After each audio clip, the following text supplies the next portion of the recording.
पर पप्पू हमेशा चुपके चुपके चिकन खाया करता था। उसकी बहन सीमा के अलावा किसी को नहीं पता था कि पप्पू ये सब खाता है। एक दिन की बात है जब पप्पू और सीमा कॉलेज जा रहे होते हैं। आज तो मेरा चिकन खाने का बहुत ही मन कर रहा है। सुना है एक नई दुकान खुली है और उस पर बड़ा टेस्टी चिकन मिलता है। अरे अभी 4 दिन पहले ही तो तूने चिकन खाया था। तुझे पता है ना हमारे घर में ये सब खाना मना है। पापा को पता लग गया तो जान से मार डालेंगे तुझे। ये बोलना कि तू डर गई। अरे एक बात बता कि आज तक कभी मम्मी पापा को पता चला जो अब पता चलेगा? हाँ फिर भी आज नहीं, आज रहने दे। नहीं नहीं, आज तो मेरा बहुत मन है। आज तो मैं जरूर खाऊंगा। पप्पू उस दिन सीमा की एक नहीं सुनता और पहुंच जाता है चिकन की दुकान पर। दुकानदार दुकान बंद ही कर रहा होता है। अरे भाई, अब तो आप नहीं खा पाओगे। मेरा दुकान बंद करने का टाइम हो गया है। अरे भैया, आज तो मेरा चिकन खाने का बड़ा ही मन था। देखो भाई, मैं आपको चिकन पैक करके दे सकता हूँ। आप घर ले जा सकते हो तो सही है। नहीं नहीं, घर के लिए चिकन बिल्कुल पैक मत करवाना।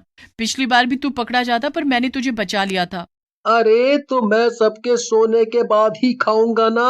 भैया, आप एक प्लेट चिकन पैक करके दे दो। ये तो ऐसे ही बोलती रहती है। दुकानदार एक प्लेट चिकन पैक करके पप्पू को दे देता है। सीमा बहुत घबराई हुई होती है पर पप्पू तो बस चिकन के बारे में सोच रहा होता है। दोनों भाई बहन घर पहुंच जाते हैं और उनके पापा घर के बाहर ही खड़े होते हैं। अपने पापा को देख पप्पू एकदम डर जाता है और चिकन की थैली अपने पीछे छुपा लेता है। भाई इसे यहीं फेंक दे, अगर पापा ने देख लिया तो आज तुझे जान से मार डालेंगे। पप्पू की हालत खराब हो जाती है। उसके मन में यही चल रहा होता है कि अगर पापा ने थैली देख ली तो उसका क्या होगा। इसी डर से वो चुपके से थैली पेड़ पर टांग देता है। क्या हुआ बेटा, क्या कर रहे हो? चलो अंदर। जी जी पापा, वो कुछ नहीं। चलो अंदर चलते हैं। पप्पू और सीमा अपने पापा के साथ अंदर आ जाते हैं। उसके बाद उनकी मम्मी खाना लगाती है और सब मिलकर खाना खाते हैं। क्या हुआ पप्पू, तू खाना क्यों नहीं खा रहा? बोलो बोलो, चिकन खाऊंगा जो बाहर छुपा कर आए हो। सब लोग अंदर खाना खा रहे होते हैं और बाहर थैली में चिकन उसी पेड़ पर लटका होता है। और इस बात से पप्पू बिल्कुल अनजान होता है कि जिस पेड़ पर वो चिकन लटका कर आए हैं उसी पेड़ पर एक चुड़ैल रहती है। चुड़ैल उस पेड़ पर मजे से सो रही होती है। चुड़ैल की नींद जैसे ही थोड़ी सी खुलती है उसे चिकन की बड़ी तेज खुशबू आती है। खुशबू, क्या खुशबू है। आहा, वाह, ये तो मुझे चिकन लग रहा है पर ये खुशबू आ कहां से रही है। चुड़ैल उठकर यहाँ वहां देखने लगती है पर उसे आसपास कहीं चिकन नहीं दिखता। यहाँ तो कहीं भी चिकन नहीं दिख रहा, तो फिर ये खुशबू अभी तक क्यों आ रही है। चुड़ैल पेड़ से नीचे उतर जाती है और तभी उसकी नजर पेड़ पर लटकी उस थैली पर पड़ती है। अरे ये थैली कैसी है, इसमें क्या है। चुड़ैल उस थैली को खोलकर देखती है तो उसकी आंखें खुशी से चमक जाती हैं। चुड़ैल फटाफट थैली लेकर पेड़ पर चढ़ जाती है और मजे से चिकन खाने लगती है। अरे वाह, कितना स्वादिष्ट चिकन है ये तो। ऐसा चिकन तो मैंने आज तक नहीं खाया। मजा ही आ गया चिकन खाकर। चुड़ैल चटकारे लेकर पूरा चिकन खा जाती है। उसको वो चिकन बड़ा ही स्वादिष्ट लगता है। इतना सारा चिकन खाकर भी उसका पेट नहीं भरता और उसका मन और ज्यादा चिकन खाने का करता है। वो पेड़ पर बैठी डकार ले ही रही होती है कि इतने में वहां पप्पू अपनी चिकन की थैली ढूंढता हुआ आ जाता है। मेरी चिकन की थैली कहाँ गई? मैं तो यहीं लटका कर गया था। अच्छा, तो वो चिकन इस लड़के का था। इसको तो पता भी नहीं है कि इसका सारा चिकन मैं खा गई। आखिर यहाँ से थैली गायब कैसे हो सकती है? खैर जो भी है, पापा की वजह से आज मैं चिकन नहीं खा पाया। अच्छा। पप्पू उदास होकर वहां से चला जाता है। उस रात तो पप्पू को भूखा ही सोना पड़ता है पर चुड़ैल बड़ी खुश होती है। उसे तो उस चिकन का स्वाद मुंह लग जाता है। अब हर दिन चुड़ैल पप्पू के आने का इंतजार करती है कि वो चिकन की थैली वहां छोड़कर जाएगा। कितनी बार चुड़ैल पप्पू की चिकन की थैली गायब कर जाती है पर फिर काफी दिनों तक ऐसा नहीं हो पाता। चुड़ैल इस बात से बड़े ही गुस्से में आ जाती है। मुझे चिकन खाना है।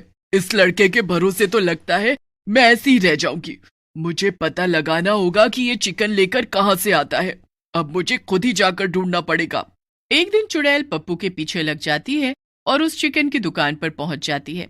जब दुकानदार दुकान बंद करके चला जाता है तो चुड़ैल दुकान में घुस जाती है। वहां इतना सारा चिकन बचा पड़ा होता है जिसे देखकर चुड़ैल की जीभ लपलपाने लगती है। अरे वाह, इतना सारा चिकन! लगता है आज मेरा पेट भरेगा। समझ ही नहीं आ रहा कि कहाँ से खाना शुरू करूं। एक काम करती हूँ, ये बिरयानी खाती हूँ पहले। चुड़ैल सबसे पहले बिरयानी खाती है और फिर उसके बाद तंदूरी चिकन खाती है। इतना सारा खाना खाने के बाद भी चुड़ैल का पेट नहीं भरता और वो सारा का सारा चिकन एकदम साफ कर देती है। चिकन खाने के बाद वो अपने पेड़ पर आराम से जाकर सो जाती है। अब अगले दिन जब दुकानदार दुकान खोलता है तो सारा चिकन गायब देखकर बड़ा हैरान होता है। वो अपने नौकरों पर भी गुस्सा करता है, पर फिर उसे याद आता है कि सबसे आखिर में तो वही दुकान बंद करके जाता है और तब तो दुकान में सारा बचा हुआ चिकन रखा था। दुकानदार को ये उसका वहम लगता है, पर अब ऐसा रोज ही होने लगता है। दुकानदार को इसके पीछे की वजह ही नहीं समझ आती, पर अब वो रात को बचा हुआ चिकन छोड़ना बंद कर देता है और अपने साथ घर ले आया करता है। एक दिन उसी दुकान पर फिर से पप्पू चिकन खाने आता है। दुकानदार पप्पू के लिए चिकन पैक कर देता है और उसे पकड़ा देता है। पप्पू यही सोचकर फिर से चिकन घर ले आता है। हमेशा की तरह वो चिकन को छुपाकर कमरे में ले आता है और अपने कमरे में टेबल पर रख देता है। अब पीपल का पेड़ पप्पू के कमरे की खिड़की से ज्यादा दूर होता नहीं। चुड़ैल को चिकन की खुशबू पेड़ तक पहुंच जाती है। अरे चिकन की वही खुशबू!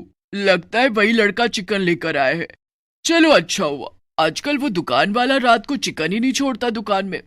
इतने दिन से मैं कैसे चिकन के लिए तड़प रही थी। पप्पू चिकन खाने के लिए बड़ा उतावला हो रहा होता है। वो चिकन प्लेट में निकाल कर रखता ही है कि तभी उसका एक जरूरी फोन आ जाता है। पप्पू के कमरे में ठीक से नेटवर्क नहीं आ रहे होते, इसलिए वो कमरे से बाहर चला जाता है। बस इतने में ही वो चुड़ैल वहां टपक पड़ती है। मौके का फायदा उठाकर वो चिकन के चटकारे लेना शुरू कर देती है। वाह वाह वाह! इसकी दुकान के चिकन की तो बात ही अलग है। इतनी जगह का चिकन खाकर मैंने देख लिया, पर जो इस चिकन का स्वाद है वो कहीं नहीं मिला। मजा ही आ गया खाकर। चुड़ैल सारा चिकन साफ करके वहां से निकल लेती है और इतने में पप्पू वहां आ जाता है। सारी प्लेट साफ देखकर उसको बड़ी हैरानी होती है। अरे मेरा चिकन कहाँ गया? अभी तो मैं इसी प्लेट में रख कर गया था। पप्पू अपनी बहन सीमा से जाकर पूछता है, पर वो साफ मना कर देती है। अरे भाई, मैं तो तेरे कमरे में ही नहीं गई, तो मुझे क्या पता कि चिकन कहाँ गया। नहीं, जरूर तूने ही उसे फेंका है, क्योंकि तुझे हमेशा मेरे चिकन खाने से दिक्कत है। बेकार की बातें मत कर, ठीक है। पप्पू और सीमा की लड़ाई इतनी ज्यादा बढ़ जाती है कि उनको पता ही नहीं चलता कि कब उनके पीछे उनके माँ बाप आकर खड़े हो जाते हैं। वो दोनों सीमा और पप्पू की सारी बात सुन लेते हैं। पप्पू के पापा को तो बहुत तेज गुस्सा आ जाता है। वो पप्पू के ऊपर बड़ी तेज चिल्लाते हैं। पप्पू, ये सब मैं क्या सुन रहा हूँ? पापा, पापा, आप यहाँ कब आए? जब तू अपने चिकन के लिए लड़ रहा था, बस तभी। तुझे जरा भी शर्म नहीं आई कि हमारे घर में सब शाकाहारी हैं और तू छुप छुप कर ये सब खा रहा है। पापा, पापा, मुझे माफ कर दो। मैं अब नहीं खाऊंगा। अगर अब तूने चिकन के बारे में सोचा भी तो तेरा इस घर में आखिरी दिन होगा। इतना कहकर वो वहां से चले जाते हैं। उसके बाद पप्पू बहुत रोता है और उसे अपनी गलती का एहसास होता है। चिकन की शौकीन चुड़ैल उसके कमरे के बाहर वाले पीपल के पेड़ पर ही बैठी रहती है। चुड़ैल ये सब बातें सुन रही होती है।